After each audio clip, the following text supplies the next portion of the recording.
નમસ્કાર દર્શક મિત્રો, હું છું રૂપલ વણિચિયા. સંપૂર્ણ ન્યૂઝમાં આપનું સ્વાગત છે.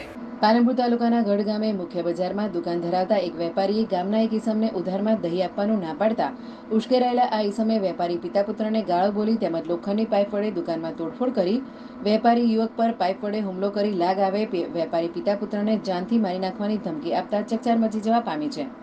જોકે આ સમગ્ર ઘટના દુકાનમાં લગાવેલ સીસીટીવી કેમેરામાં કેદ થવા પામી છે. જ્યારે હુમલામાં ઇજાગ્રસ્ત વેપારીએ તેમની પર હુમલો કરનાર ઈસમ વિરુદ્ધ ફરિયાદ દાખલ કરાવી છે.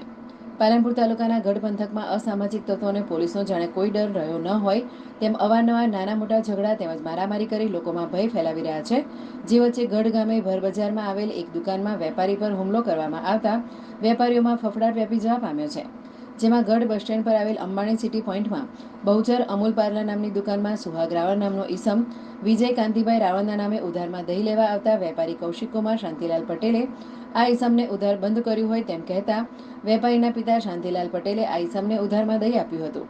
જે બાદ દહીં મંગાવનાર ઈસમ વિજય કાંતિભાઈ રાવળ લોખંડની પાઇપ લઈ દુકાનમાં આવી દહીંની ડબ્બીને ફેંકી વેપારી પિતા પુત્રને ગાળો બોલવા લાગતા વેપારીએ ગાળો બોલવાની ના પાડતા આરોપીએ ઉશ્કેરાઈ જઈ પોતાની પાસે રહેલ પાઇપ વડે ફ્રીજ સહિતની ચીજવસ્તુઓ પર ફટકારી તોડફોડ કરી હતી ને વેપારી કૌશિકકુમાર શાંતિલાલ પટેલ પર પાઇપ વડે હુમલો કરતા આજુબાજુથી લોકોએ દોડી આવી વેપારીને બચાવ્યો હતો.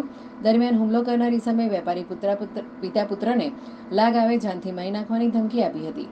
જોકે હુમલા અને મારામારીની સમગ્ર ઘટના સીસીટીવી કેમેરામાં કેદ થતા વેપારીએ આરોપી વિરુદ્ધ ગઢ પોલીસ મથકે ફરિયાદ દાખલ કરાવતા પોલીસે આરોપીને ઝડપી તેની સામે આગળની કાર્યવાહી કરવાની તજવીજ હાથ ધરી હતી.